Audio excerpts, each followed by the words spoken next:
미국이 히로시마의 원자폭탄을 투하하기 전에 아주 간곡한 경고문을 여러 가지 모양과 또 여러 가지 크기로서 그들에게 다 알렸습니다. 계속해서 뿌린 거예요. 그 경고문에는 어떠한 내용이 써 있느냐 하면요, 광도 시민 여러분, 1945년 8월 6일 오전까지 광도에서 50리 밖으로 도피하시라고, 무서운 원자탄이 투하될 것이기 때문이라고 이렇게 써 있는 그 후라이를 뿌렸습니다. 미국은 이와 같은 내용이 실린 그 많은 그런 플라이어를 계속해서 히로시마에 있는 사람들에게 알리면서 경고를 주었어요. 그런데 대부분의 사람들은 그걸 믿지 않았습니다. 뭐 그때까지 있어 보면 그것이 진실인지 아닌지를 알 수 있지, 뭐 꼭 우리가 피해야만 되는가 하면서 경고를 무시했습니다. 그래서 소수만이 그 도시를 떠났던 것입니다. 드디어 8월 6일이 되었습니다. 히로시마 상공에 비행기 2대가 날아와서 두어 번 히로시마 상공을 선양하더니 마침내 폭탄을 투하했어요. 그 폭탄 이름이 리틀 보이라는 이름을 가지고 있습니다. 쾅 하는 굉장한 그 소리와 함께 번쩍하는 순간 거기 한 27만 명이 살고 있었는데 7만 명이 단번에 자기의 목숨을 다 잃어버렸습니다. 그리고 9일에 나가시마에 또 패트맨이라는 폭탄을 투하시켰어요. 거기서도 수많은 사상자를 내었습니다. 그래서 이 원자폭탄 투하로 인해 가지고 20만 명 정도가 그 자리에서 이제 목숨을 잃고, 그 후유증이 지금 한 5, 60년 지났는데도 아직까지 그것 때문에 고통하는 그러한 사람이 있는 것을 우리는 보게 됩니다. 이 이야기는 뭘 이야기하는 거냐 하면은 경고를 무시하고 생명의 초대를 무시하는 자들의 말로를 분명하게 보여주고 있는 것입니다. 근데 성경에 보게 되면은 원자폭탄보다 더 강력한 경고의 메시지를 전했던 사람이 나옵니다. 그 사람이 바로 온 세상이 대홍수로 심판을 받아 진멸할 것이라고 경고했던 노아입니다. 7절 말씀을 다시 한번 우리 한 목소리로 읽도록 하겠습니다.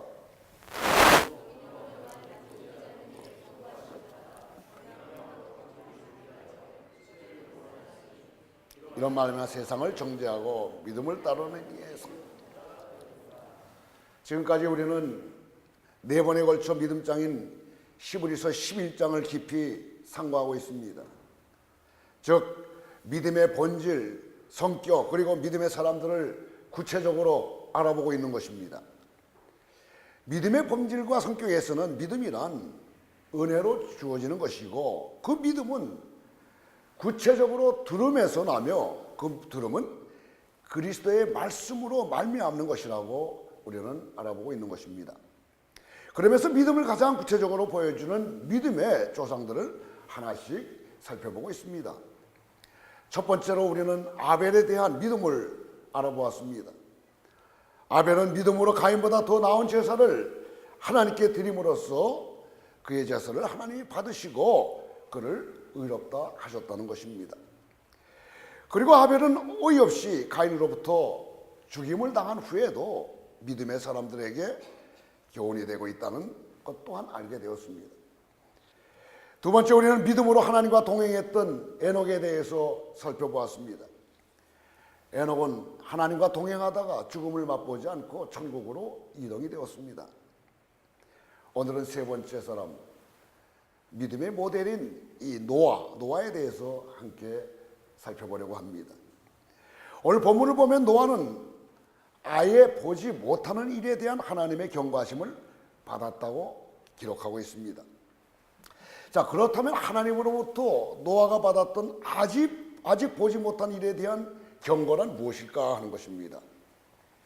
창세기 6장을 보시게 되면은요, 6장에서 8장까지를 보게 되면은 이 노아에 대한 이야기가 나오고 있습니다. 창세기의 근거에서 볼 때에 하나님으로부터 노아가 받았던 아직 보지 못한 일에 대한 경고는 다름 아닌 대홍수의 심판이었습니다. 땅 위에 사는 사람들이 온통 죄악으로 물들어 있어서 하나님께서는 그들을 멸망시키기로 결심하셨습니다. 그런데 이 일은 미래에 일어날 일이었고 또 그 일이 정확히 언제 일어날지는 아무도 알지 못했어요. 즉 전혀 보지도 못하고 상상할 수도 없는 일을 노아는 하나님으로부터 경고를 받았던 것입니다. 히브리서 기자는 믿음장인 11장에서 믿음은 바라는 것들의 실상이요 보이지 않는 것들의 증거라고 말씀합니다. 즉 믿음은 보이는 것에 근거하는 것이 아니라 항상 하나님께서 자기 스스로를 보여주심으로써 하나님의 뜻을 알게 하는 근거라는 거예요. 여러분 하나님 그러면 말씀과 연결되지 않습니까?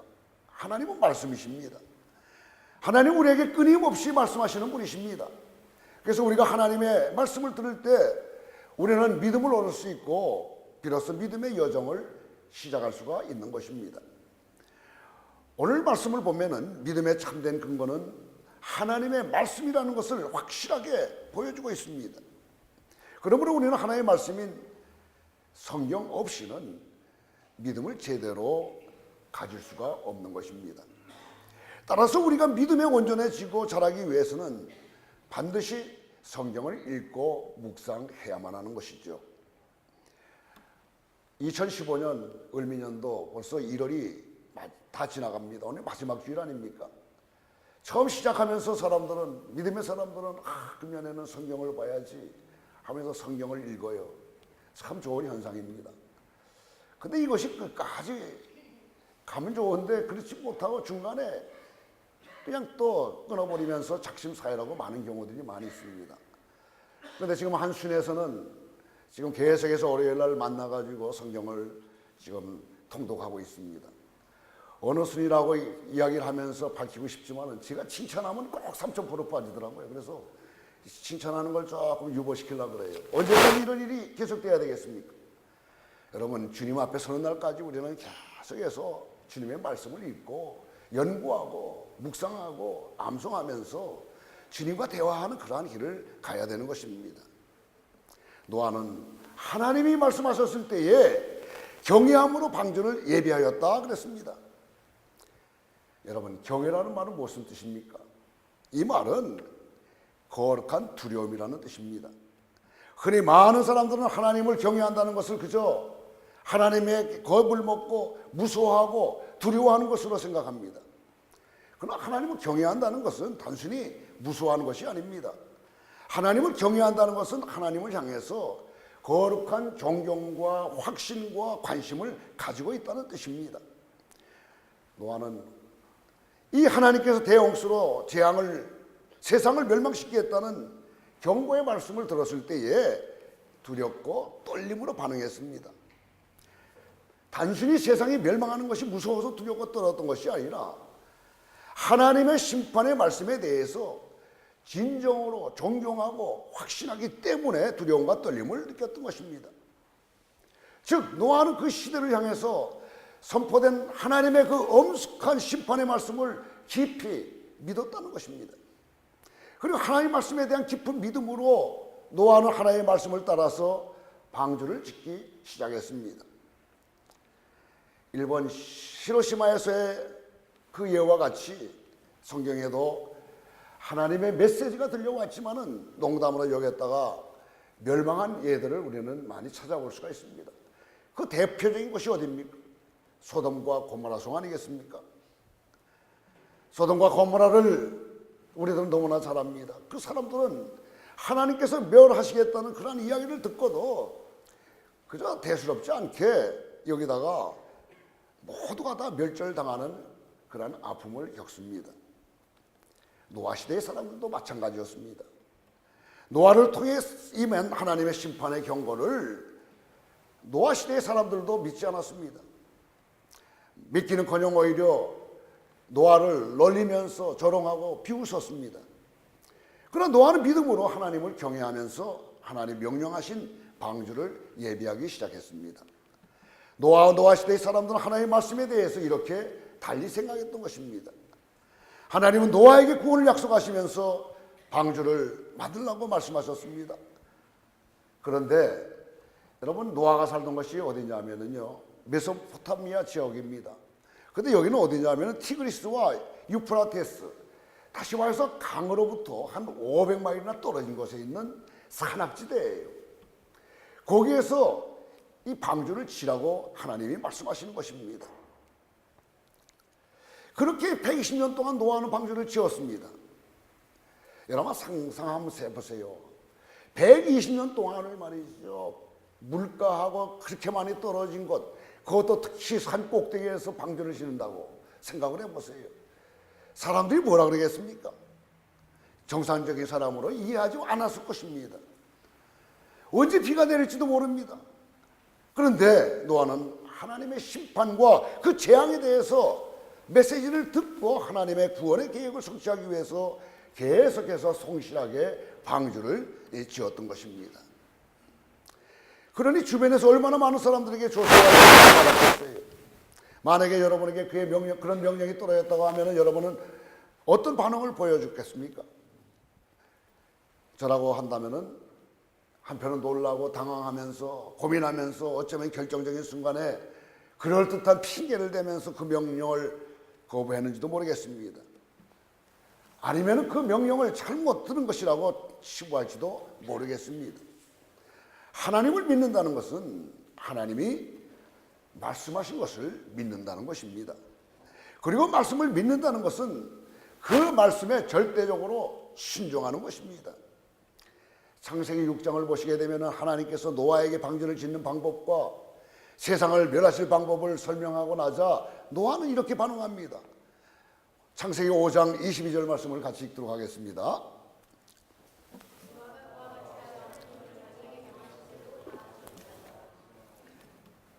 명하신 대로 다 준행했다 그랬어요. 비록 하나님의 명령이 자신의 생각과 상식에 맞지는 않았지만은 그럼에도 불구하고 노아는 하나님이 명령하셨다는 이 말씀 때문에, 이 명령이기 때문에 그 모든 것을 다 순종했다는 것입니다. 여러분, 믿음이라는 것은 순종하기를 결정하는 거예요. 할 수 있느냐 없느냐는 그건 하나님의 소관이에요. 순종하면 하나님이 하실 수 있지만은 순종하지 않으면 하나님이 하시지 않습니다. 그러므로 말씀을 듣는 일만큼이나 중요한 것은 들은 말씀에 순종하는 것입니다. 말씀을 듣고도 순종하지 않는 사람들을 두고 예수님은 마태복음에서 뭐라고 말씀하셨습니까?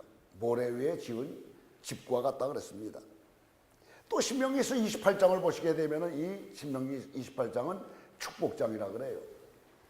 하나님의 말씀을 듣고 행하는 자는 나가도 복이 받고 뭐해도 복이 받고 이래도 저리 받고 다 복으로 가득가득 채워집니다. 그러나 그 말씀대로 순종하지 않게 되면 저주받고 멸망당한다 그랬어요. 여러분, 순종하느냐 안 하느냐의 차이는 이렇게 엄청난 것을 우리는 아셔야 되는 것입니다. 히브리서 10장 35절 36절은 이렇게 말씀하십니다. 그러므로 너희 담대함을 버리지 말라. 이것이 큰 상을 얻게 하느니라. 너에게 인내가 필요하면 너희가 하나님의 뜻을 행하는 위해 약속하신 것을 받기 위함이라. 하나님의 말씀을 듣고 순종하기로 결심한 사람에게는 절망하지 않는 용기와 인내가 반드시 필요합니다. 믿음을 가지고 순종하는 일은 자기와의 싸움이요 세상과의 싸움이기 때문입니다. 그렇기 때문에 하나님을 향해서 믿음을 가지고 순종하는 사람들은 때에 따라서 외롭기도 하고 고독하기도 할 때가 있습니다. 그러나 하나님은 믿음의 사람들에게 은혜를 더해 주실 것입니다. 세상이 줄 수 없는 하늘의 위로와 평안을 주시면서 언제나 믿음의 사람들과 동행하시겠다는 약속까지도 주시는 것입니다. 120년 동안이나 세상의 조롱과 냉대 속에서 노아는 하나님의 신실하신 그 동행의 축복을 누렸던 것입니다. 그리고 결국 경외함으로 방주를 예비하여 그 집을 구원하였으니 라는 축복을 또한 누리게 된 것입니다. 노아는 보이지 않는 하나님의 그 심판을 믿고 또한 웃음거리가 되면서도 방주를 짓는 믿음의 순종으로 자신과 그 가족 모두를 구원했습니다. 세상이 웃음거리였던 노아가 오히려 세상을 웃음거리로 만들었던 것입니다. 여러분, 이것이 위대한 진리의 역설인 것입니다. 아테네의 알키비아테스라는 우수하지만은 방종한 젊은 청년이 있었습니다. 그는 당시 명성을 날리고 있던 소크라테스 앞에서 이렇게 이야기를 합니다. 나는 당신을 미워합니다. 내가 당신을 만날 때마다 당신은 나의 참 모습을 보여주기 때문이죠 라고 이렇게 말했다는 것입니다. 진리의 빛은 악의 모습을 폭로합니다. 믿음의 사람들은 그 존재 자체로 불신앙의 사람들과 악의 세력을 정죄합니다. 그래서 불신앙의 사람들과 악의 세력들은 믿는 사람들을 미워하고 해치려고 하는 것이죠. 베드로후서 2장 5절 말씀은 이렇게 기록되어 있습니다. 옛 세상을 용서하지 아니하고 오직 의를 전파하는 노아와 그 7 식구를 보존하시고 경건하지 아니한 자들의 세상에 홍수를 내리셨으며, 노아는 의를 선포하는 선교사였습니다. 또한 설교자였습니다. 그는 방주를 지으면서 그 삶으로 세상을 향해서 하나님의 심판의 메시지를 선포했던 것입니다. 그런데 세상은 이 노아를 핍박했고 조롱했고 받기까지 했습니다. 베드로는 3장 20절에서 보면은 노아 당시의 사람들에 대해서 이렇게 증언하고 있는 것을 보게 됩니다. 20절을 같이 읽습니다.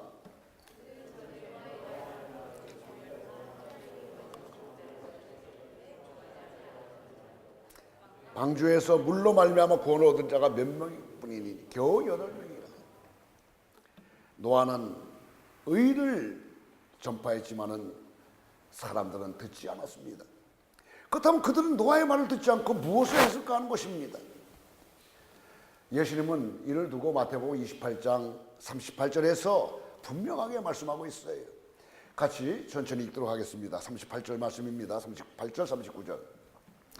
홍수전에 노아가 방주에 들어간 날까지 사람들이 먹고 마시고 장가들고 시집가고 있으면서 홍수가 나서 그들을 다 멸하기까지 깨닫지 못하였으니 인자의 임함도 이와 같으리라.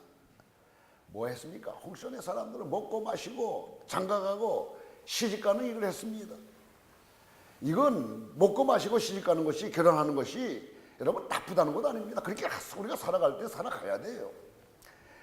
근데 이 말씀 뭘 이야기하냐면 사람들이 하나님을 찾거나 영적인 면에서는 관심을 가지지 않고 오직 육체의 소욕을 따라서 육체를 위하는 그 일에만 포커스 되어서 하나님 말씀에 전혀 귀를 기울이지 않았다는 것을 뜻하는 것입니다. 오늘날에도 얼마나 많은 사람들이 일상적인 생활에 도취해서 영적인 관심을 상실하고 있는지 모릅니다. 현대인들의 가장 무관심한 질병이 뭔지 아세요? 영적 무관심이라는 거예요. 그들은 도대체 하나님에 대해서는 관심이 없습니다. 근데 두렵게도 심판은 점점 다가오고 있는 것입니다. 하나님께서 노아에게 방주를 짓게 하는 동안 회개의 설교를 선포하면서 하려고 노아에게 부탁까지 했어요. 사실 어떻게 보면 방주 짓는 일보다도 더 어렵고 고통스러운 일은 세상을 향해서 설교하는 일일지도 모릅니다. 방주를 짓는 일이 물론 힘들고 어려운 일이긴 하지만은 어떤 점에서는 나름대로 즐겁기도 할 거예요. 성취감도 좋았을 것입니다. 또한 가족들과 함께 지었기 때문에 고생도 기꺼이 감수할 수 있었을지도 모릅니다. 그러나 회개를 선포하는 일은 아무도 자신을 이해해주지 않는 사람들 앞에서, 아무도 하나님 찾지 않는 그런 사람들 향해서 해야 하기 때문에 이건 힘들 뿐만 아니라 고통스러운 일이 아닐 수가 없는 것입니다. 창세기 6장 11절 12절에서는 이렇게 말하고 있습니다. 그때 온 땅이 하나님 앞에 부패하여 포악한 땅에 가득한지라. 하나님이 보신즉 땅이 부패하였으니 이는 땅에서 모든 혈육에 있는 자의 행위가 부패함이었더라 그랬습니다. 하나님의 대홍수 심판을 알고 있었던 노아는 하나님의 마음으로 세상을 바라보기 시작했던 것입니다. 그러나 그래서 세상의 죄악의 관영함을 보면서 가슴을 찢으며 부르짖고 또 부르짖으면서 애통해 했을 것입니다. 그러나 세상은 하나님의 말씀에도 노아의 말에도 귀를 기울이지 않았습니다. 결국 그들은 어떻게 되었습니까? 하나님의 말씀에 귀를 기울였던 노아 이외에 모두가 다 멸망당하고 말았습니다. 노아가 만든 방주를 통해서 자기뿐만 아니라 가족 식구까지도 구원을 받게 했다는 것입니다. 노아가 하나님의 말씀을 따라 만든 방주는 아주 견고하고 안전했습니다. 현대 선박학자들은 방주가 어떻게 지었는지를 살펴보면서 두 가지 점에서 아주 경탄을 금하지 않습니다. 첫째로 가로, 세로 이 높이를 노아 방주와 같이 만들면은 절대로 스피드를 낼 수가 없다는 것입니다. 그런데 사실 노아의 방주는 속도를 낼 필요가 없지 않습니까? 그저 심판이 지날 때까지 가라앉지 않고 또 있기만 하면 되었기 때문입니다.